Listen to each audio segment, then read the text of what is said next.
Assalamualaikum warahmatullahi wabarakatuh. Waalaikumsalam warahmatullahi wabarakatuh. Kami dari kelompok 12 akan memaparkan materi sistem basis data mengenai kasus bengkel ya, teman-teman. Jadi sebelum kami memulai presentasi materinya, izinkan kami memperkenalkan diri kami masing-masing. Dimulai dari Rega. Perkenalkan, nama saya Rega Putra Susanto, biasa dipanggil Rega dengan NIM akhir 2100. Lanjut, Dela. Perkenalkan, nama saya Yohana Dela Simbolon, bisa dipanggil Dela, dengan NIM akhir 2018. Lanjut, Jenny. Perkenalkan, nama saya Jenny Afizardianti dengan NIM 2524 1010 2084.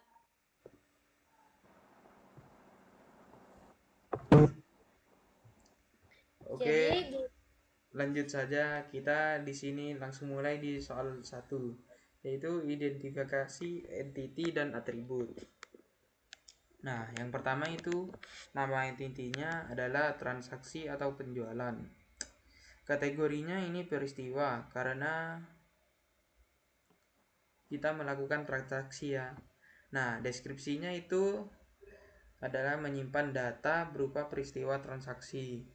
Nah, alasan dijadikan entity adalah karena kegiatan transaksi di bengkel perlu dicatat. Karena berkaitan dengan bisnis proses dan perlu dicatat. Masuk ke atribut. Atributnya ada 4, yaitu ID penjualan, ID customer, ID mekanik, dan tanggal. Nah, di sini unique primary-nya ada 2, yaitu ID customer dan ID mekanik. Keterangannya yaitu setiap transaksi penjualan membutuhkan data transaksi dengan ID mekanik yang menangani customer. ID dari customer dan tanggal merupakan tanda berlangsungnya transaksi. Lanjut. Nama entitinya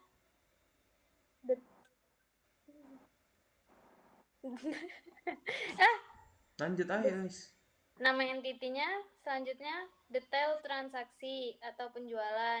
Kategorinya peristiwa. Deskripsinya menyimpan data berupa peristiwa transaksi.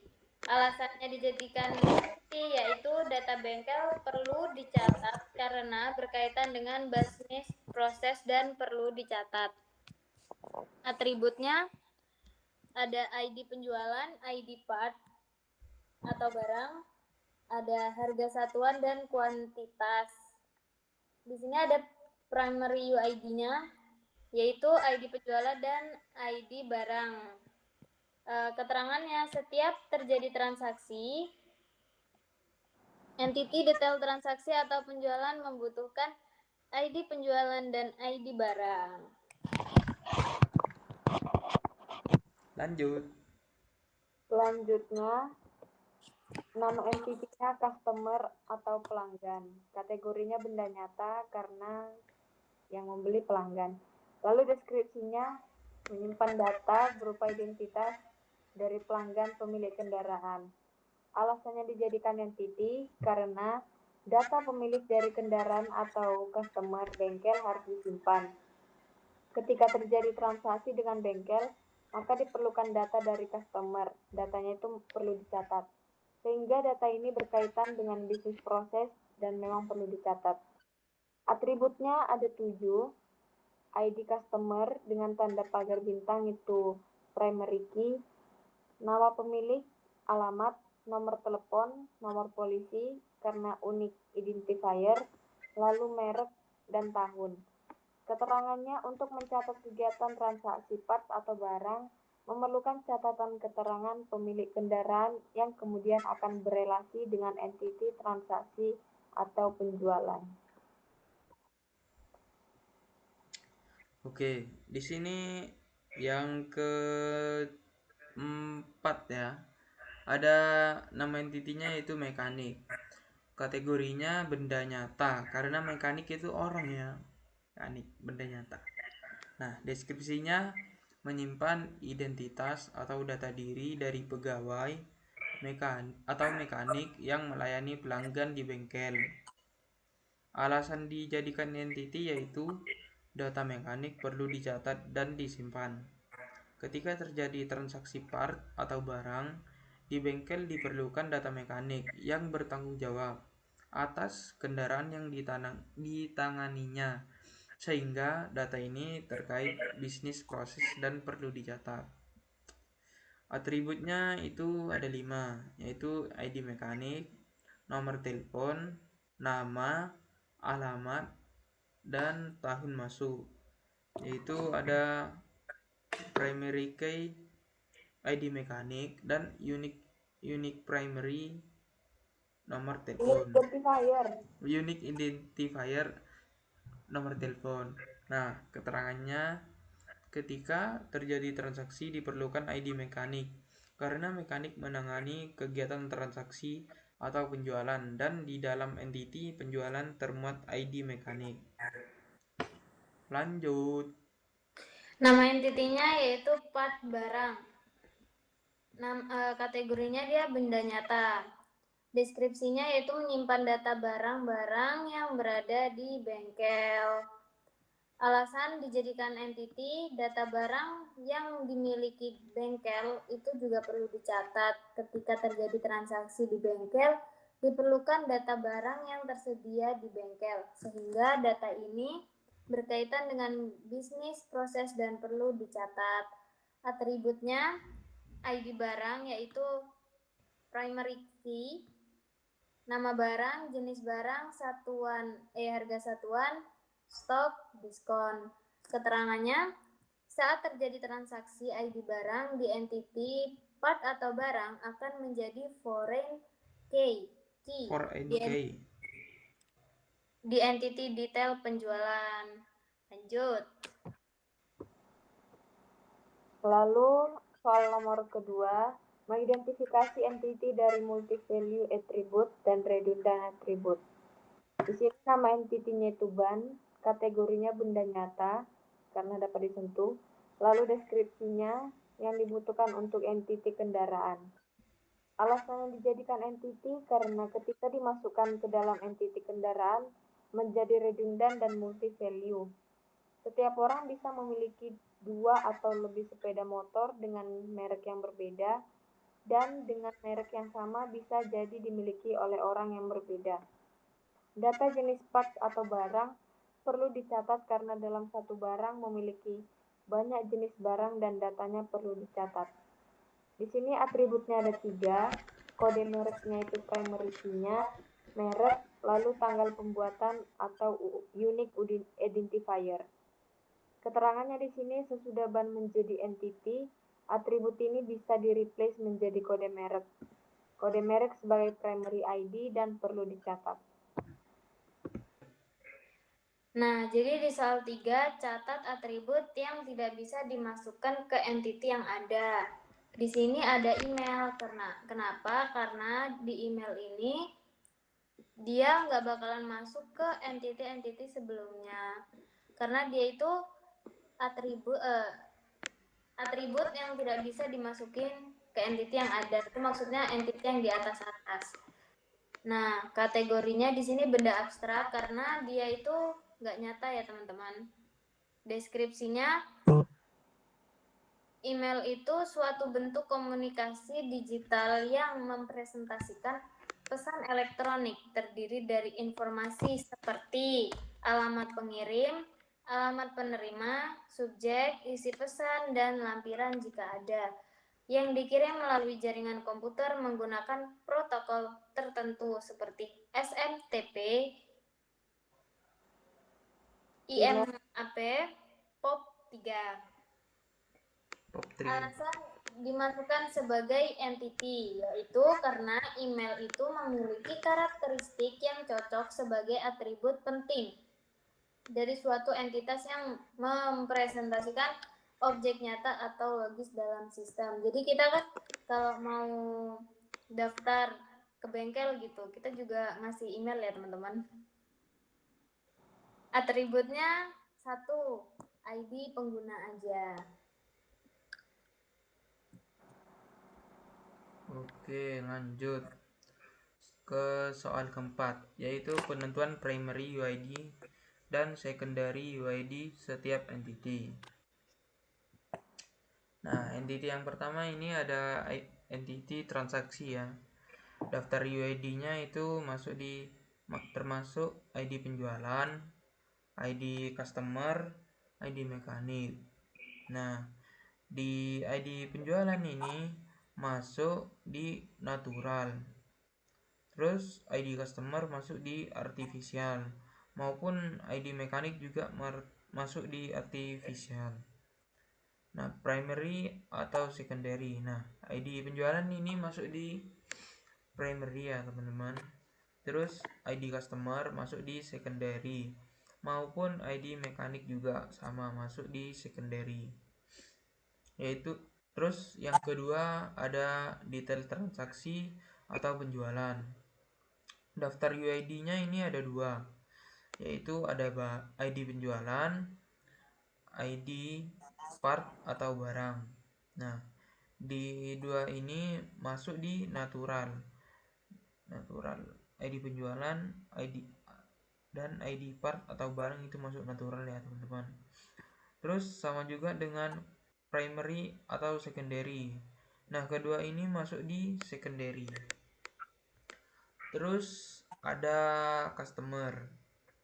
Nama entity-nya customer. Daftar UID-nya itu ada dua, ID customer dan nomor polisi. Nah, di sini ID customer itu masuk di artificial. Beda dengan nomor polisi. Nomor polisi ini masuk ke natural karena dari pusat langsung ya, teman-teman. Terus ID customer masuk di primary. Lalu nomor polisi itu masuk di secondary. Nah, entity yang keempat itu ada mekanik. Daftar UID-nya ada dua, ID mekanik dan nomor telepon.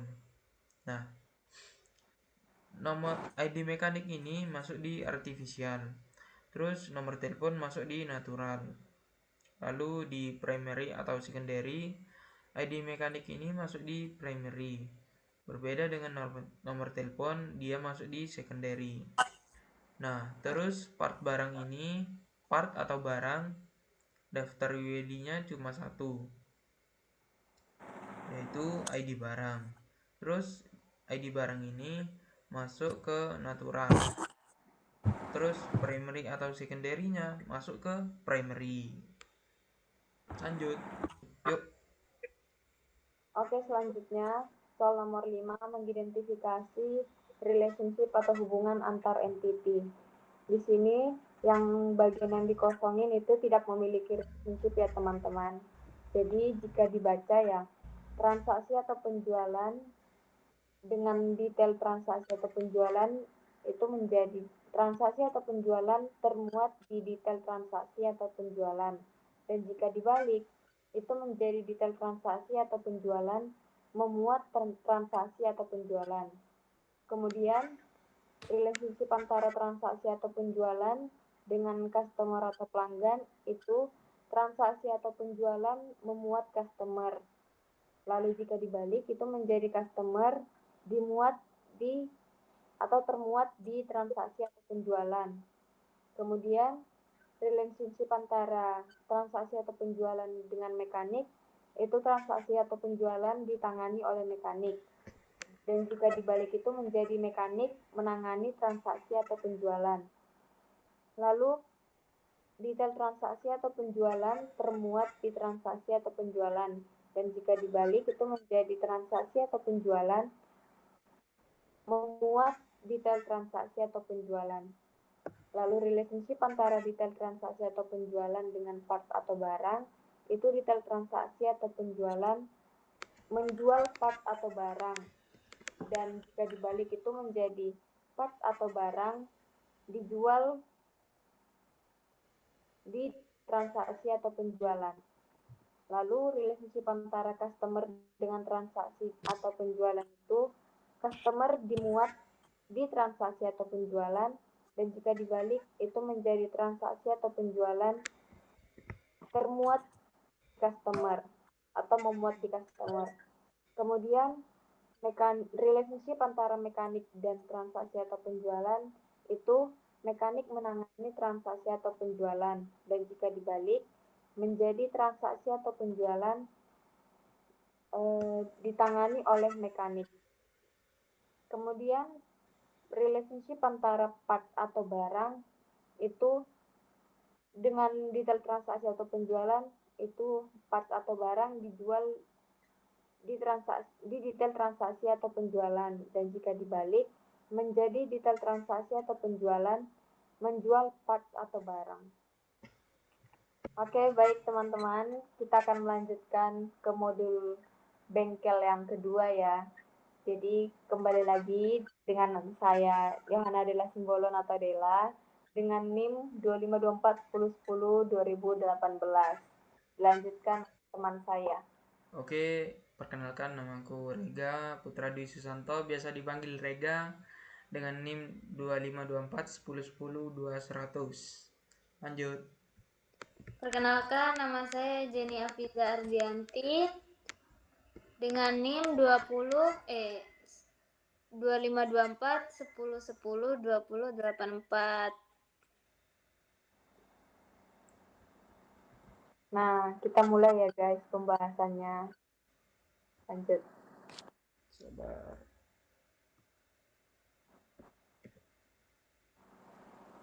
Nah, kasus yang akan dibahas ini sama seperti modul 1, yaitu tentang bengkel ya. Pertanyaannya ada 5, yaitu soal 1, beri nama relationship. Kedua, untuk setiap relationship tentukan optionality entity yang terlibat. Yang ketiga, untuk setiap relationship tentukan cardinality setiap entity yang terlibat. Keempat, yaitu buat ERD di data modeler ya teman-teman. Terus yang kelima, membaca relationship menggunakan RDIS. Lanjut. Nah, jadi di soal pertama ada beri nama relationship, sama kayak yang di modul pertama ya teman-teman. Jadi pelanggan itu memiliki kendaraan. Nah, sama juga kendaraan dimiliki oleh pelanggan. Nah, kendaraan di sini juga melibatkan pekerjaan perbaikan. Nah, pekerjaan perbaikan melibatkan kendaraan, ada di bawah nomor 3. Setelah itu, pekerjaan perbaikan menggunakan layanan, dan kebalikannya yaitu layanan digunakan oleh pekerjaan perbaikan. Nah, pekerjaan perbaikan ini juga dikerjakan oleh mekanik. Nah, sebaliknya mekanik mengerjakan pekerjaan perbaikan. Nah, mekanik ada yang paling ujung ini, mekanik dipekerjakan oleh bengkel. Nah, sebaliknya bengkel mempekerjakan mekanik. Gitu, guys. Oke, lanjut ya. Nah, soal yang kedua itu untuk setiap relationship tentukan optionality entity yang terlibat. Optionality di sini maksudnya seperti yang dijelaskan oleh kakak Aspak ya guys, itu wajib tidak wajib atau opsional. Di sini yang pertama ada pelanggan dengan kendaraan. Optionality-nya itu seorang pelanggan bisa tidak memiliki kendaraan atau opsional. Jadi setiap pelanggan itu nggak wajib memiliki kendaraan ya guys. Lalu yang kedua, kendaraan dengan pekerjaan perbaikan. Di sini kendaraan bisa tidak sedang dalam perbaikan atau opsional. Nggak semua kendaraan yang rusak mungkin ya, itu dalam perbaikan atau yang baik dalam perbaikan. Jadi opsional atau tidak wajib. Kemudian yang ketiga, ada pekerjaan perbaikan dengan layanan. Setiap pekerjaan perbaikan harus memiliki layanan atau wajib. Itu karena layanan pasti terdapat pekerjaan perbaikan agar dapat tetap berjalan ya. Lalu yang keempat, pekerjaan perbaikan dengan mekanik. Di sini wajib juga sama seperti nomor 3, yaitu penjelasannya pekerjaan perbaikan harus dikerjakan oleh mekanik. Karena jika ada mekanik pasti ada pekerjaan perbaikan yang harus dikerjakan. Lalu yang kelima, optionality antara bengkel dengan mekanik. Itu bengkel bisa memiliki mekanik tapi tidak wajib atau opsional. Lanjut. Nah, di soal ketiga ini, untuk setiap relationship, tentukan cardinality setiap entity yang terlibat. Yang pertama di sini, pelanggan dengan kendaraan. One to many. Karena satu pelanggan tidak bisa punya banyak kendaraan. Terus yang kedua, ada kendaraan dengan pekerjaan perbaikan. Nah, sama ya, one to many juga. Karena di sini satu kendaraan bisa mengalami banyak perbaikan. Terus yang ketiga ada pekerjaan perbaikan dengan layanan. Nah, di sini tuh beda ya guys, many to many. Karena satu pekerjaan bisa mencakup banyak layanan dan satu layanan bisa digunakan dalam banyak pekerjaan. Nah, terus yang keempat itu ada pekerjaan perbaikan dengan mekanik. Nah, di sini sama many to many. Karena satu mekanik bisa menangani banyak pekerjaan dan satu pekerjaan bisa dikerjakan atau ditangani oleh banyak mekanik. Nah, yang terakhir ada bengkel dengan mekanik. One to many. One to many. Nah, karena di sini satu bengkel bisa memiliki banyak mekanik. Lanjut. Nah, lanjut teman-teman ke soal keempat ya. Ini ngikut sama soal ketiga ya teman-teman. Jadi seperti inilah bentuknya kalau dijadikan ERD. Nah, yang pertama itu pelanggan ke kendaraan. Nah, seperti yang di soal nomor 3 tadi, one to many, satu pelanggan bisa punya banyak kendaraan. Nah, pelanggan ini atributnya apa aja sih? Jadi yang pertama ada ID pelanggan, nama pelanggannya ya teman-teman, alamat sama nomor telepon. Nah, di sini ada tanda pagar ini, itu artinya primary key. Nah, ID pelanggan itu termasuk primary key ya teman-teman. Terus di bawah ini juga ada tanda U ini, artinya unique unique identifier. Nah, Terus nomor telepon ini termasuk ini ya teman-teman, U-nya ini ya. Nah, memiliki. Terus yang alamat itu ada simbol O, itu opsional. Oh ya, kendaraan. Nah, ini kan. Nah, di kendaraan ini atributnya ada ID kendaraan, nomor polisi, merek, model, tahun, ID pelanggan. Nah, di sini ada tanda pagar ya, teman-teman. Tadi itu primary key-nya ID kendaraan. Nah, nomor polisinya juga unique identifier. Nah, di sini ada tanda apa itu opsional, teman-teman. Tahunnya.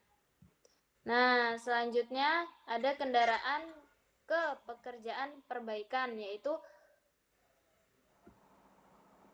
One to many.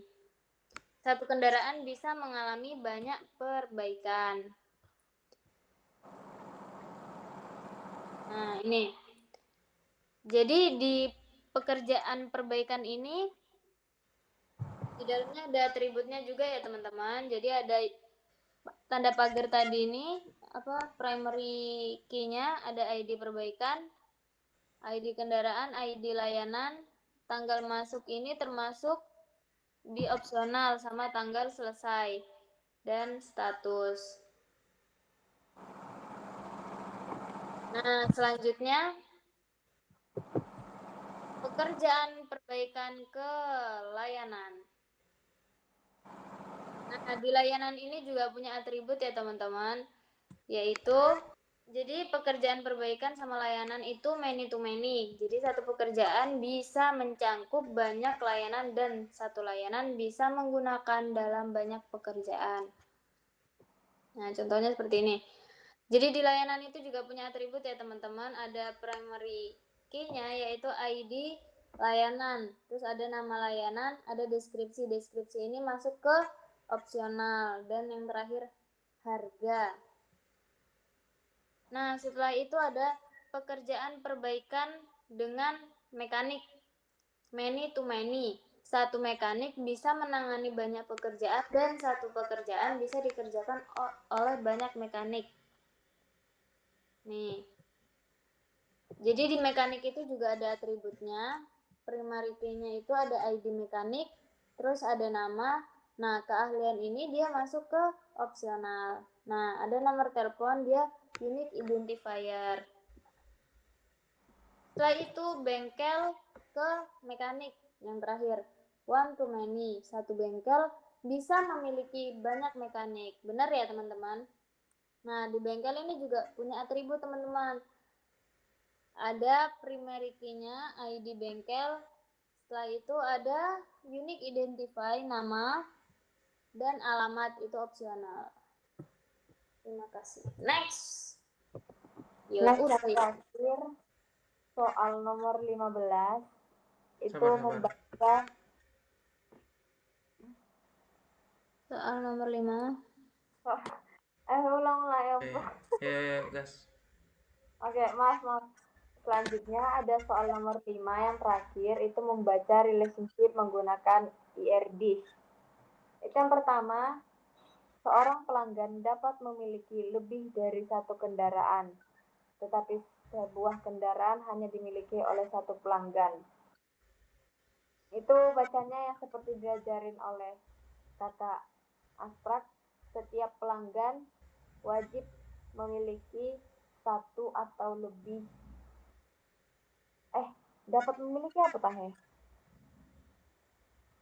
Kalau dapat memiliki wajib atau nggak wajib? Ya itu baca dah. Nggak wajib, opsional.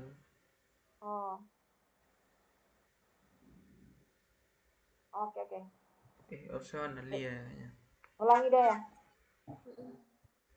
Oke, selanjutnya soal nomor 5 itu membaca relationship menggunakan IRD. Yang pertama, seorang pelanggan dapat memiliki lebih dari satu kendaraan, tetapi sebuah kendaraan hanya dimiliki oleh satu pelanggan.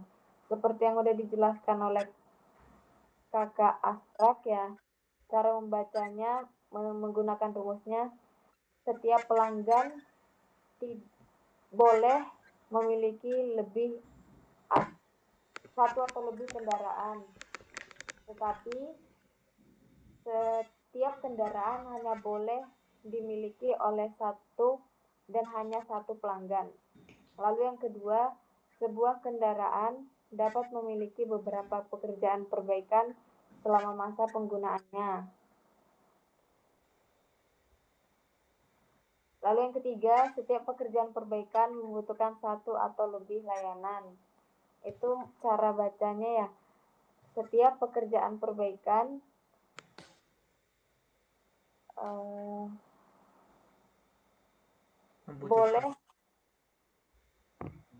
boleh menggunakan satu atau lebih layanan.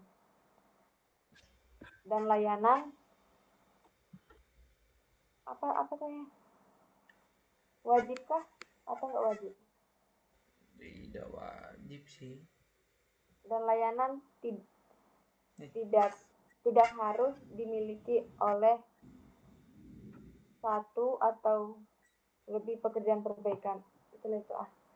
Lalu yang keempat, pekerjaan perbaikan dapat dikerjakan oleh satu atau lebih mekanik dan seorang mekanik bisa menangani banyak pekerjaan. Lalu yang kelima, bengkel dapat memiliki banyak mekanik, tetapi seorang mekanik hanya bekerja di satu bengkel. Itu bacanya setiap bengkel boleh memiliki banyak mekanik, tetapi seorang mekanik hanya boleh bekerja di satu dan hanya satu bengkel. Durasinya gimana tuh? Langsung penutupan dah. Nggak apa-apa itu kah durasinya? Ayo langsung penutupan dah. Cukup lebih. Oke, teman-teman, terima kasih sudah mendengarkan pemaparan materi kami mengenai kasus bengkel modul 1 dan modul 2. Kami tahu banyak kesalahan, maka kami mohon maaf. Terima kasih atas perhatiannya. Sampai jumpa lagi. Assalamualaikum warahmatullahi wabarakatuh. Waalaikumsalam warahmatullahi wabarakatuh.